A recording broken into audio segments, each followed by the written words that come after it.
Olá, meus amigos, um dia maravilhoso para todos, de muita paz, porque é através da paz do Cristo que nós vamos encontrando a paz de consciência. Hoje, exatamente 9 de abril de 2021, estamos nós reunidos para estudarmos a obra 50 anos depois. E vamos iniciar fazendo a nossa prece de abertura. Logo depois, a nossa querida amiga Aramita irá fazer a recapitulação do nosso capítulo que nós finalizamos, o capítulo 5, porque hoje nós iremos entrar no capítulo 6, no Horto de Célia. Horto aí, jardim, tá, gente? Vamos orar? Divino amigo de todas as horas, amor de nossas vidas. O Senhor nos convidou e nos deu a oportunidade de estarmos aqui, estudando a obra 50 anos depois, aprendendo os sofrimentos, aprendendo as dores que as nossas atitudes inadequadas trazem para a nossa vida. Estamos aprendendo com Elvídio, com Alba, com Cláudia, com tantos outros personagens, o que uma atitude que não é movida pelo amor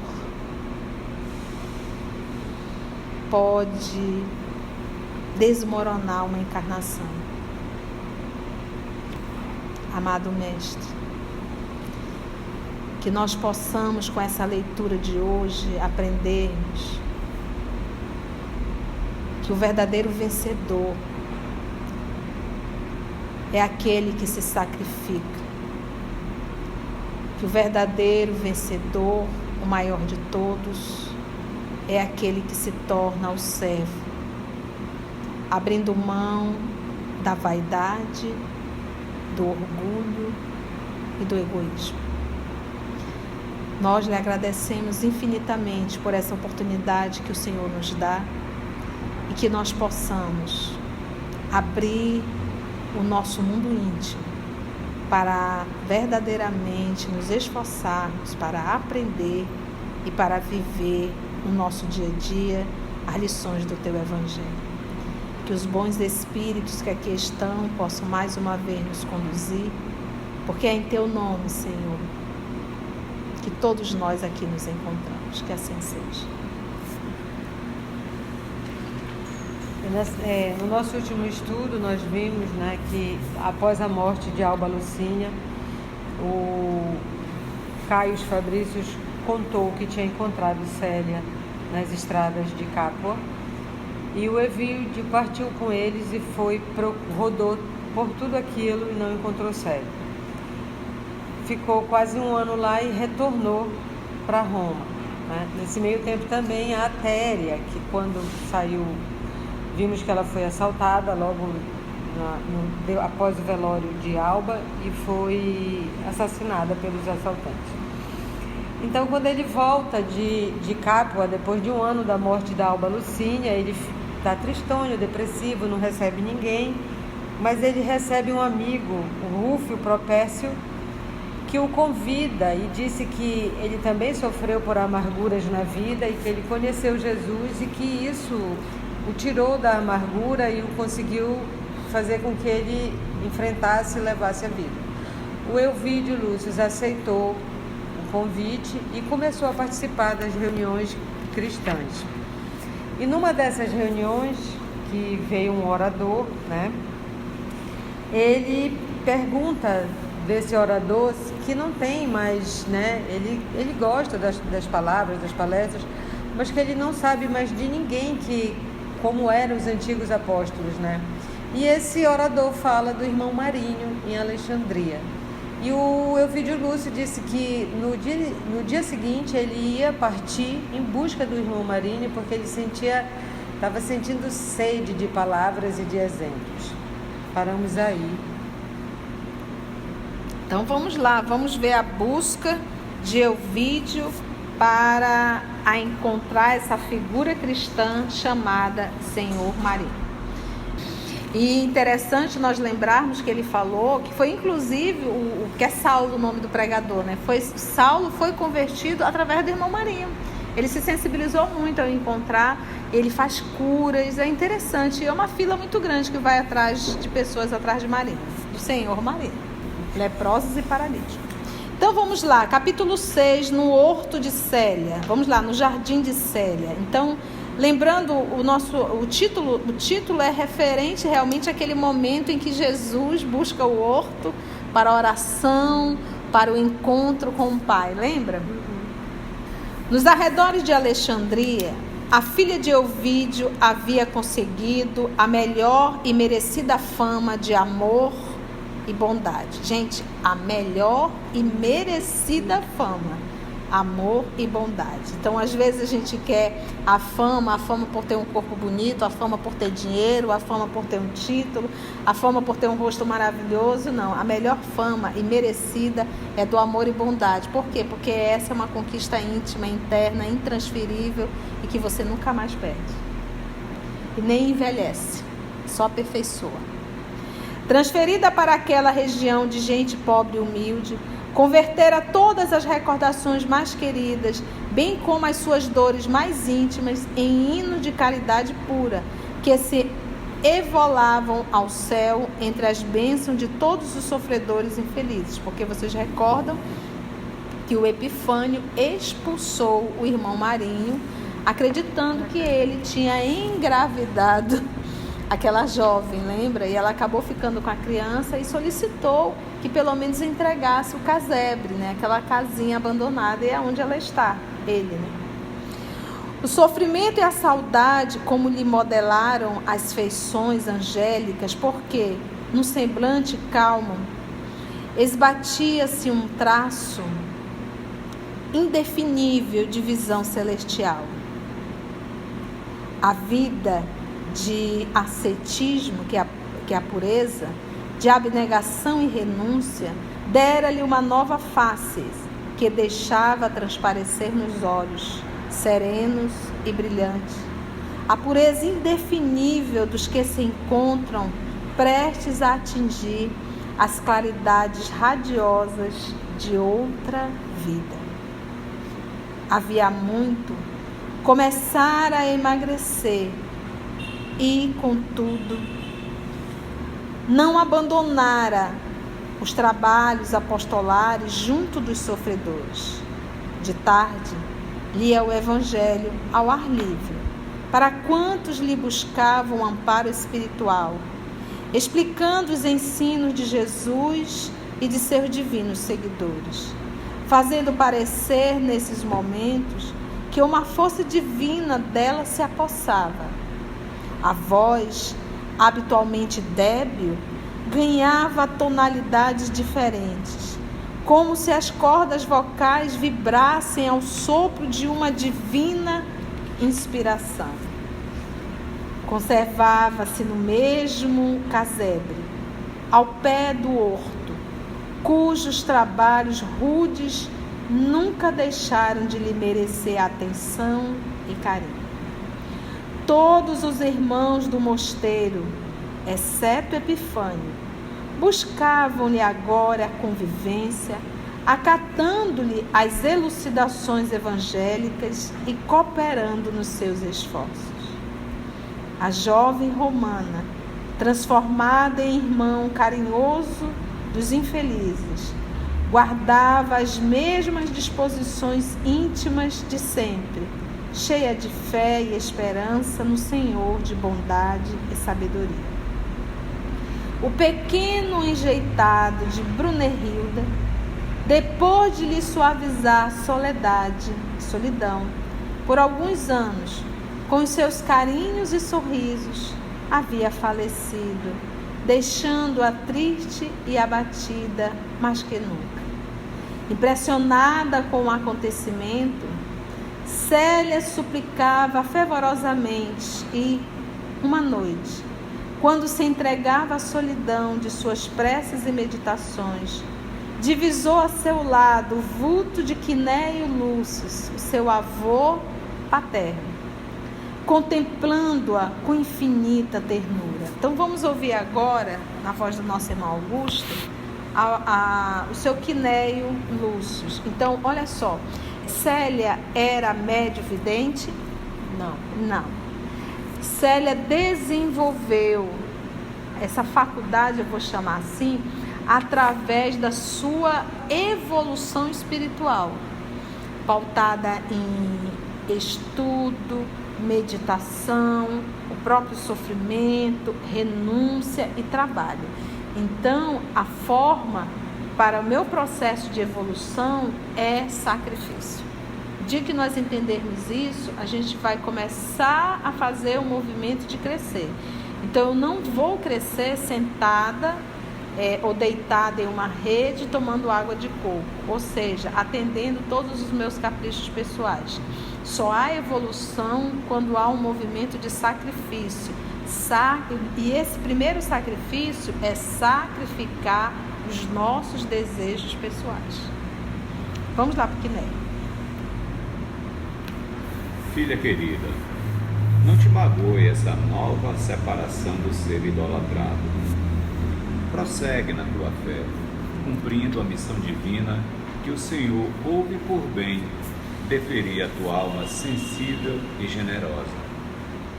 Depois de perfumar por alguns anos a tua senda terrena, o espírito de Ciro volve de novo ao além, para saturar-se de forças novas. Não desanimes pela saudade que te punge o coração sensibilíssimo, pois nossa alma semeia o amor na terra para vê-lo florir nos céus, onde não chegam as tristes inquietações do mundo. Além do mais, Ciro tem necessidade dessas provações, que lhe hão de temperar a vontade e o sentimento para os gloriosos feitos do seu porvir espiritual. É bom lembrar, gente, que essa criança era novamente o Ciro voltando. Então já é a segunda encarnação de Ciro que ele retorna à pátria espiritual ainda criança. Então, você que está em casa, que viveu essa experiência extremamente dolorosa da desencarnação de um filho, ainda criança, não se culpe. Eu sei que dói, é uma separação dolorosa, a desencarnação de um filho, mas isso está na programação da evolução do teu filho. E para você, mãe, é uma aprovação de confiança e entrega total a Deus, de submissão à vontade de Deus. Talvez essa é a maior lição. Submissão e confiança em Deus. O Papai do céu sabe o que é melhor. Então a gente vê aqui nesse próprio espírito, Ciro, já é a segunda vez que ele reencarna e que ele passa apenas um curto período. E nós sabemos que tem um propósito para isso. É um processo de aprimoramento para o Ciro.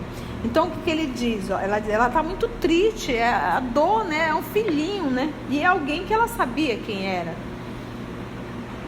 Não te magoe essa nova separação do ser idolatrado, porque é uma mágoa. Você está magoado com quem? Com a morte. Você está magoado. Prossegue na tua fé, cumprindo a missão divina que o Senhor ouve por bem conceder tua alma sensível e generosa. Tem aí uma missão, todos nós a temos.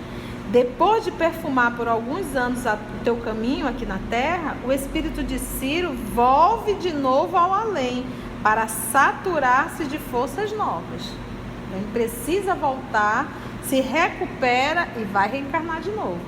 Não desanimes pela saudade que te punge o coração sensibilíssimo, pois nossa alma semeia o amor na terra para vê-lo florir nos céus. Então, não é aqui que você vai conseguir, vai ver. Onde não chegam as tristes inquietações do mundo. Além do mais, Ciro tem necessidade dessas provações. Então, mãe, não é um castigo, não é algo assim, nossa, por quê? Não, isso faz parte, como ele diz aqui, das provações, que ele hão de temperar a vontade e o sentimento para os gloriosos feitos do seu porvir espiritual. Então, quando a gente está na terra, a gente olha a personalidade, mas Deus olha o espírito, todo esse processo de evolução. Nessa altura, a amorável entidade deteve-se como que intencionalmente, a fim de observar o efeito de suas palavras. Ele fez um silêncio. Desfeita em lágrimas, a jovem falou mentalmente, como se palestrasse com o avô dentro do coração. Não duvido de que todas as dores nos são enviadas por Jesus, a fim de que aprendamos o caminho da redenção divina. Mas qual a razão dessas vidas temporárias de Ciro na terra? Se ele tem chegado a viver num ambiente humano, ainda necessitado das experiências terrestres, por que vem a morrer, decepando as nossas esperanças? Olha que interessante a pergunta. Talvez seja a pergunta de todos nós, né? Puxa vida, mas e olha que é Célia. Não duvido de que todas as dores nos são enviadas por Jesus a fim de aprendermos o caminho da redenção divina. Tanto é que o próprio Cristo, como ele é o exemplo, o modelo e o guia, ele disse, olha gente, aqui na terra é assim, é crucificação mesmo. Aqui é sacrifício, é entregar-se, sacrificar-se. Mas qual a razão dessas vidas temporárias de Ciro na terra? Por que ele vem e vive alguns meses? A primeira foi meses, né? Se ele precisa vir, por que vem? Vem, né? Agora, a segunda vez, deve ter ficado talvez 2, 3 aninhos, né? Já deu pra pegar. Já deu, imagina a dor, ela se sente mãe, né? Se ele tem chegado a viver no ambiente humano, ainda necessitado das experiências terrestres, por que vinha morrer decepando as nossas esperanças, né? Porque ela disse, poxa, achei que ele ia crescer, né? Vamos ver aí. Sim, são as leis da prova que regem os nossos destinos. Mas Ciro, há algum tempo, não chegou a morrer pelo Divino Mestre no martírio e no sacrifício? É a nossa dúvida todos. Poxa, mas ele estava tão bem, né? Ele não se entregou ali no porte do martírio, deu a própria vida. Por que ele está passando ainda por tantas situações dolorosas, né? Vamos ver, essa é a nossa dúvida, né? A dúvida de você que também está em casa. Filha, entre os mártires do cristianismo, há os que se desprendem do mundo em missão sacrossanta e os que morrem para os mais penosos resgates. Nossa. Ciro é do número destes últimos. Em séculos anteriores, foi um déspota cruel, exterminando esperanças e envenenando corações. Mergulhado depois na luta expiatória, renegou as dores santificantes e enveredou pela senda ignominiosa do suicídio. É justo, pois, que agora aprecie os benefícios da luta e da vida, na dificuldade de os readquirir para sua redenção espiritual, ansiosamente colimada. As experiências fracassadas hão de valorizar o seu futuro de realizações e esforços nobilíssimos. Em face da dor e do trabalho, no porvir que se aproxima, seu coração amará todos os detalhes da luta redentora. Saberá prezar no trabalho ingente e doloroso os recursos sagrados da sua elevação para Deus, reconhecendo a grandeza do esforço, da renúncia e do sacrifício. Bem, gente, não há como não comentar, né? Ele diz aqui, essas respostas aqui servem para todos nós e para aqueles que viveram essa provação difícil de ter que sepultar um filho. Então, a pergunta dela é essa: por que Deus manda criaturas para a Terra para viver 2, 3, 4, 5 aninhos? Ou uma adolescência? E uma vez que ele foi aquela pessoa que na última encarnação se entregou para o sacrifício. Ele diz assim, ó, filha, entre os mártires do cristianismo, Ou seja, existem aqueles que se desprendem do mundo em missão sacrossanta. Então, eles reencarnaram, não era um processo expiatório, e ele, como ele diz aqui, e se desprende, esse processo era o que ele vai chamar de uma missão sacrossanta. Ele estava aqui em uma missão, entendeu?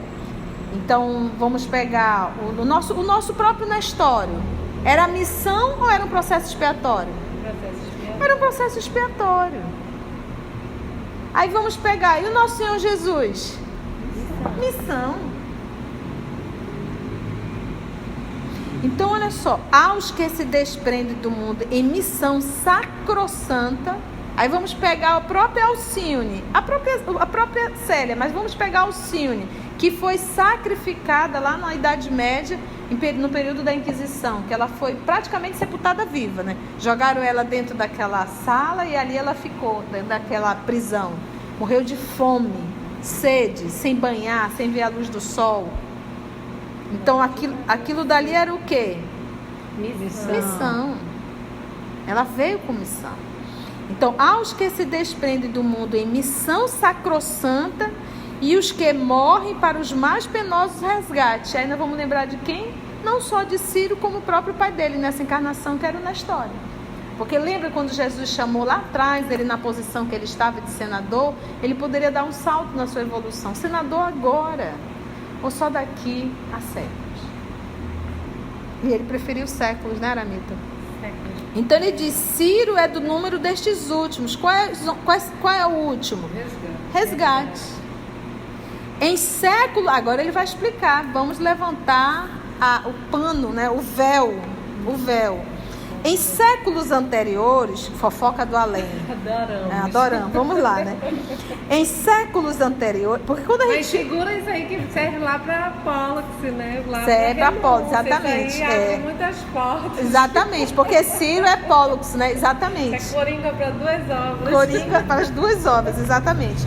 É até interessante marcar, né? Fazer um círculo, para a gente sempre lembrar. Mas é interessante você parar para pensar, é isso, quando você passa por uma experiência, não existe vítima na lei, não existe, mas também ninguém está programado para, como é que eu posso dizer, para ser assassinado, tá, gente? Não é assim. A lei não precisa que alguém suje as mãos para que ela possa ser realizada, não. Se a criatura tiver que espiar, ela vai espiar, olha aqui, o Pollux está espiando, ninguém está sujando as mãos. Está vindo uma doença, uma situação, ele está retornando à pátria espiritual. Mas a gente vai vendo o quê? Que existe uma programação divina, mas nunca Deus, para que alguém venha recuperar, venha resgatar, ele vai querer que um outro filho suje as mãos. Em hipótese alguma. Se isso acontece ainda na Terra, pela dureza dos nossos corações. Então, Ciro é do número destes últimos. Em séculos anteriores, foi um déspota, ou seja, um tirano cruel. Tirano, exterminando esperanças e envenenando corações, sentimentos. Ele, mergulhado depois na luta expiatória, renegou as dores santificantes e enveredou pela senda desonrosa do suicídio. Então, numa ele aprontou, na outra ele ia resgatar através das dores e ele fugiu pelo suicídio. Então, ele valorizou a vida? Não. Então, essas encarnações em uma morte em tenra idade, quase sempre foi alguém que outrora não soube valorizar a vida. Aí você vai me dizer, e o que a mãe tem a ver com isso? Gente, é como se fosse assim. Ele precisa resgatar, vivendo a experiência dessa morte na infância. E você, mãe, precisa experienciar, você precisa passar por essa provação, porque aí lembra que são nas provações que nós vamos nos fortalecendo ou nos revoltando. Então você precisa passar por isso, então você atrai para, então como se fosse assim, olha, um precisa desencarnar, o outro precisa passar, então vamos unir os dois. Pode ser assim? Pode. E pode também ser alguém que, de certa forma, contribuiu no passado para esse suicídio.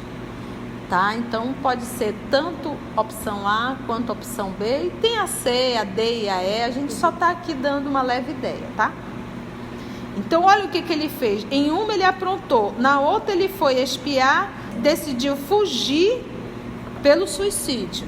Então ele diz, é justo, pois que agora aprecie os benefícios da luta e da vida, porque ele quer viver e agora não pode. Ainda mais ao lado de Célia, na dificuldade de os readquirir para a sua redenção espiritual. Ansiosamente, colimada seria examinada, tá, gente? E é realmente.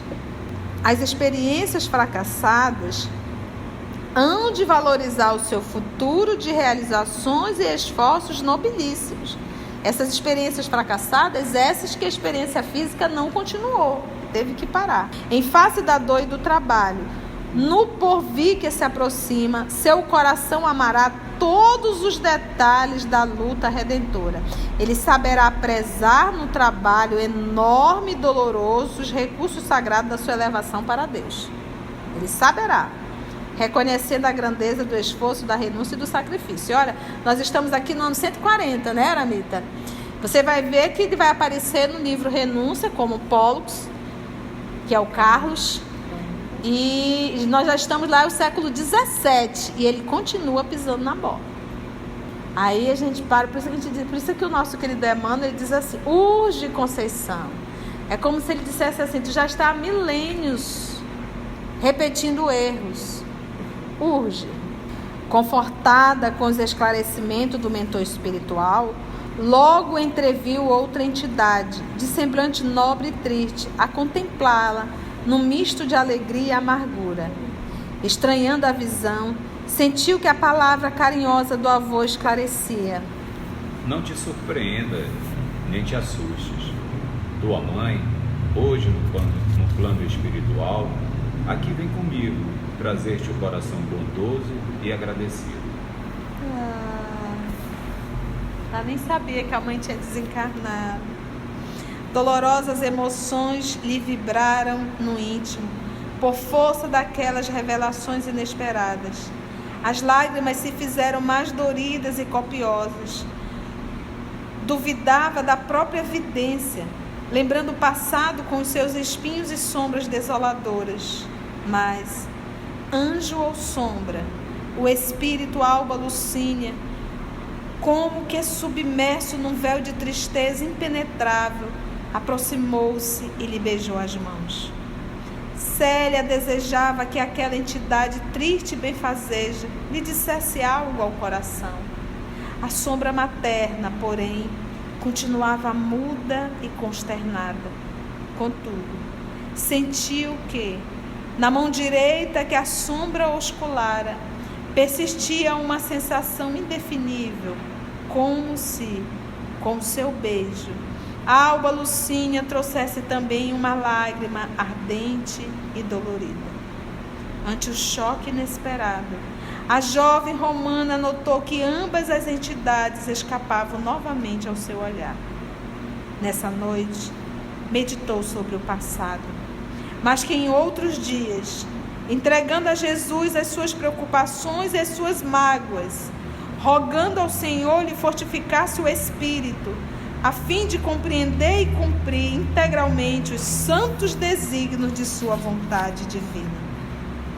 No dia imediato, ao de suas tristes reflexões referente ao passado doloroso, grande multidão buscava-lhe os fraternos serviços.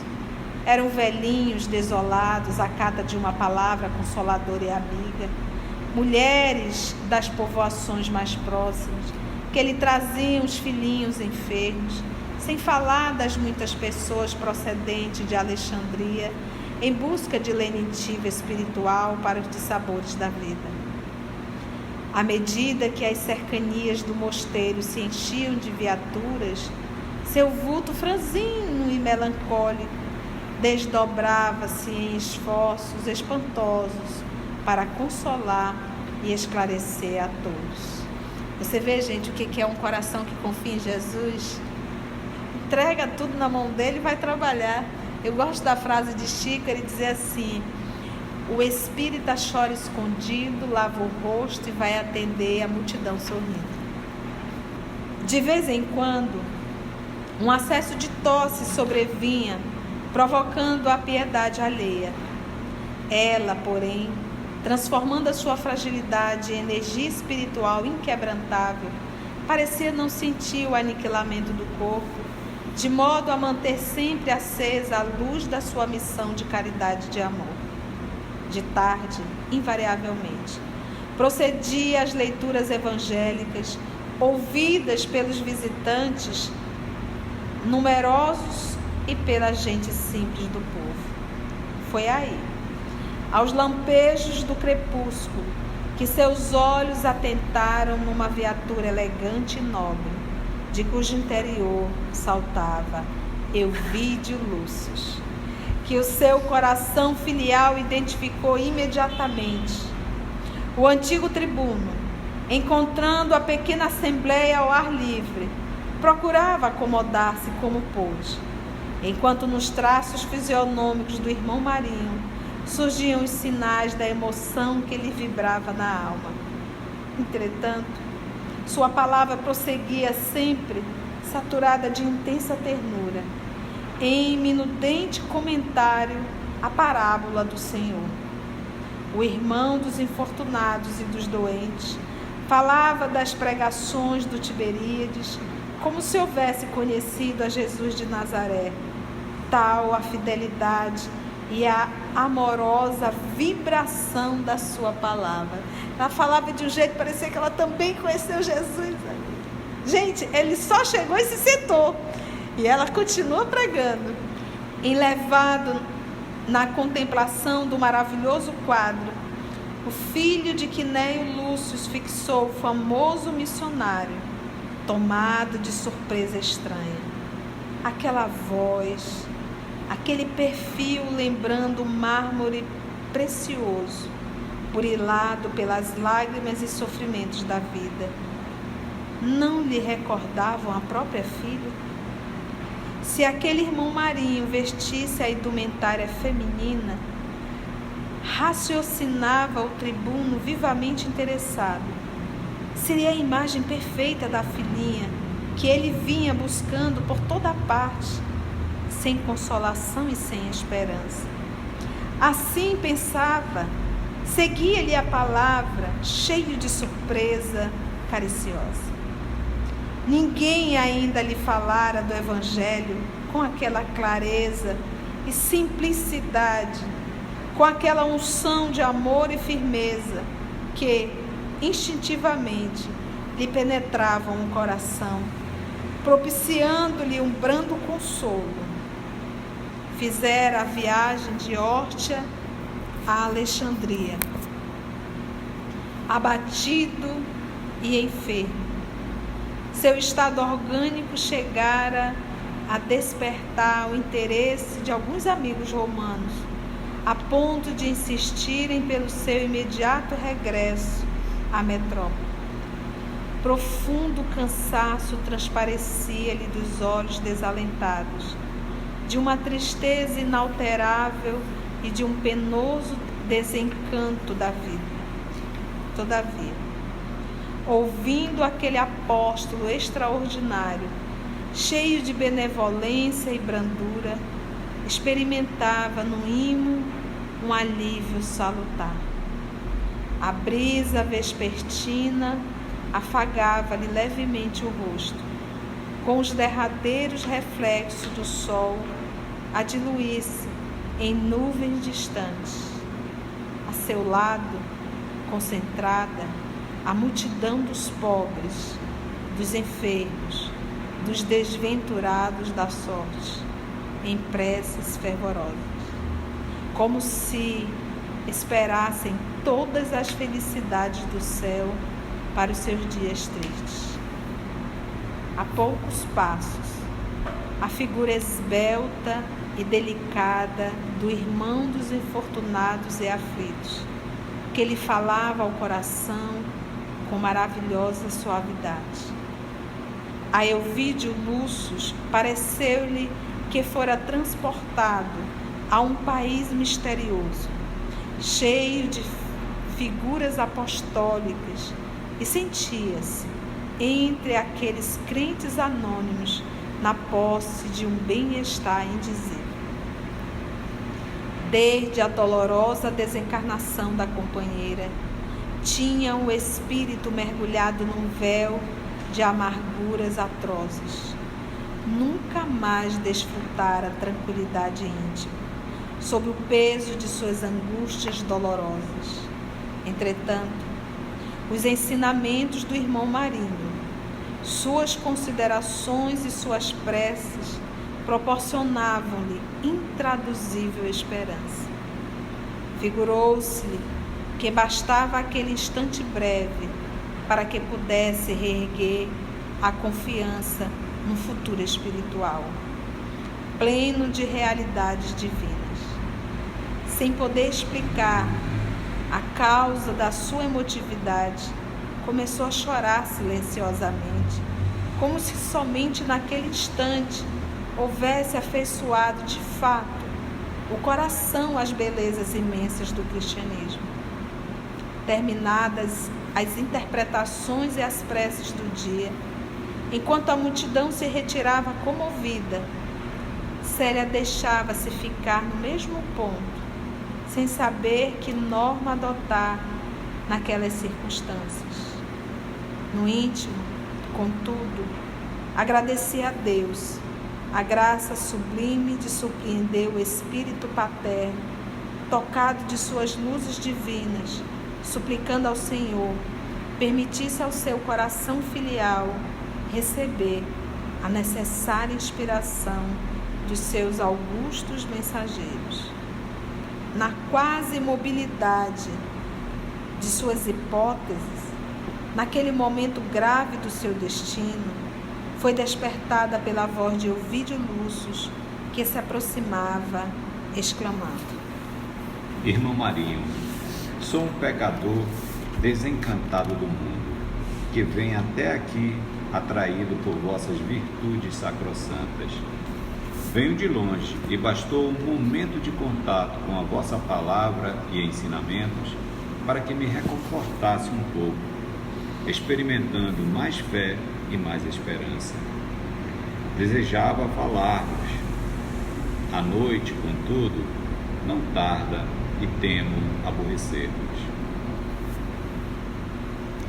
A humildade dolorida daquelas palavras dera à jovem cristã uma ideia perfeita de todos os tormentos que haviam aniquilado o coração paterno. Ovídio Lúcio já não apresentava aquele porte ereto e firme que o caracterizava como legítimo cidadão do império e da sua época.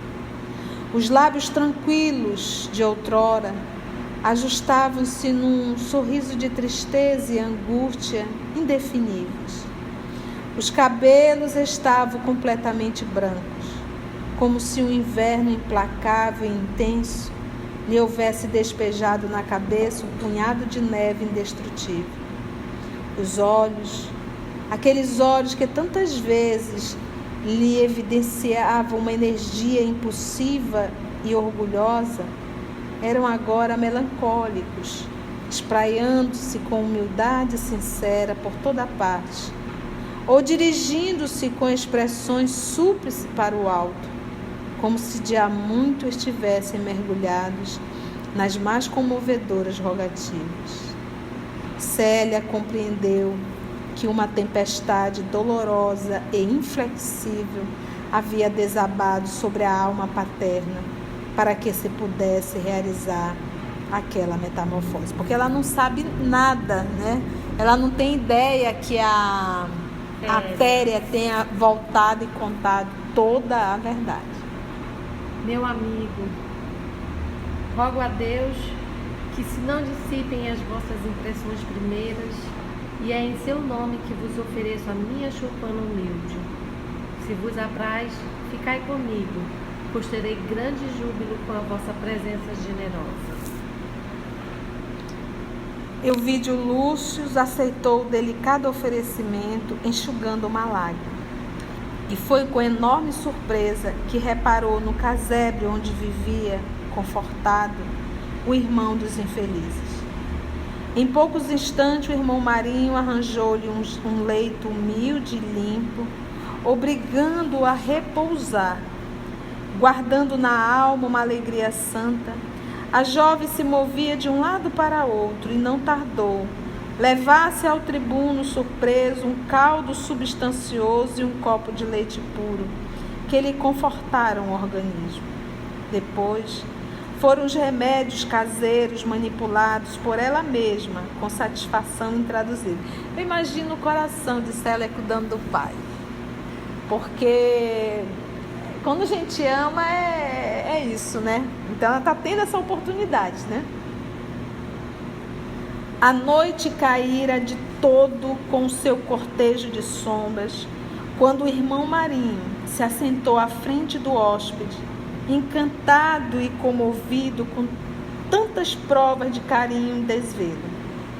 Falaram então de Jesus, do Evangelho, casando harmônicas as opiniões e os conceitos acerca do Cordeiro de Deus e da exemplificação de sua vida.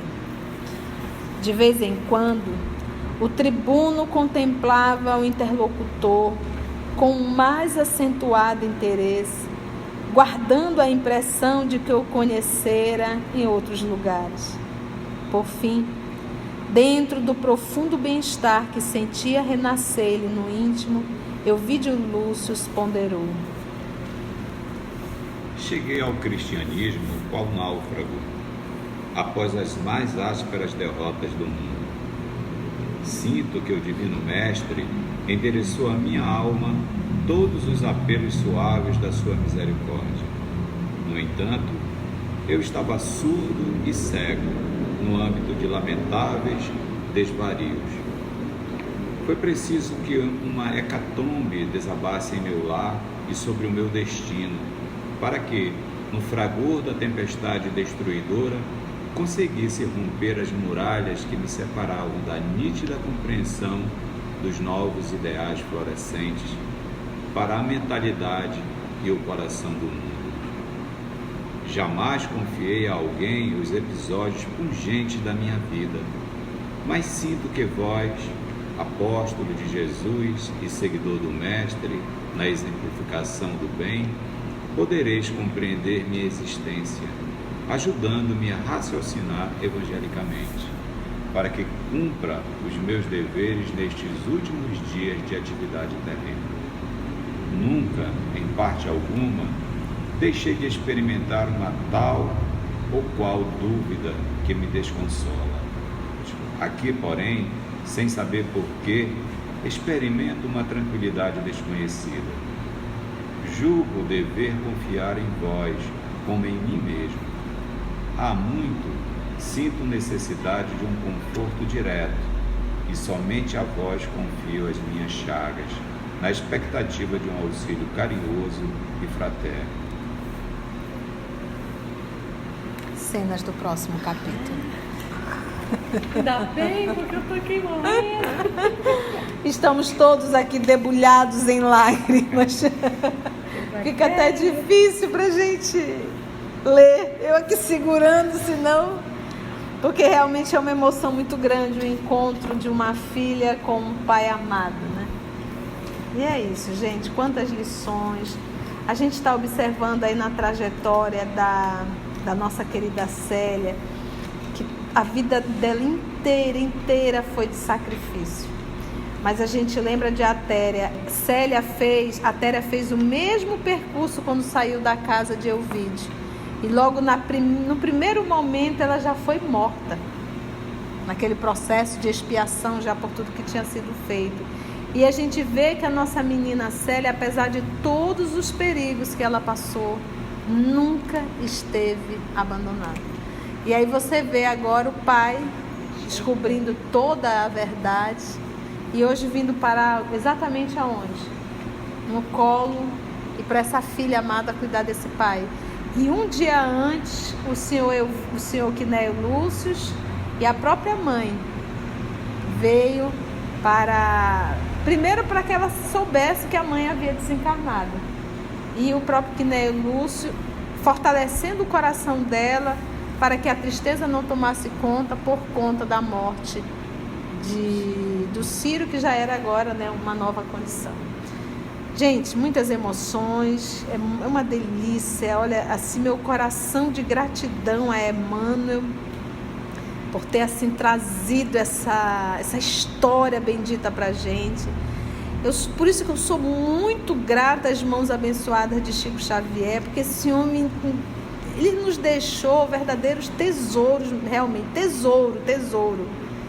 E foi uma vida inteira de dedicação a nos deixar essas obras subsidiarem. Então, ter a alegria de estar aqui junto com vocês, estudando a obra 50 anos depois, há 2000 anos, Paulo Estevam, Renúncia, Ave Cristo, que em breve nós estaremos regravando para colocar no nosso canal, para mim é um presente assim que eu nunca iria conseguir isso aqui na Terra. Então, sempre meu sentimento de gratidão, e aonde Chico estiver, que ele possa receber o nosso sentimento e a nossa oração de gratidão por essa dedicação que ele teve e tem para com essa pátria e para com essa doutrina. Vamos envolver o nosso irmão Augusto, que ele irá fazer a nossa prece de encerramento.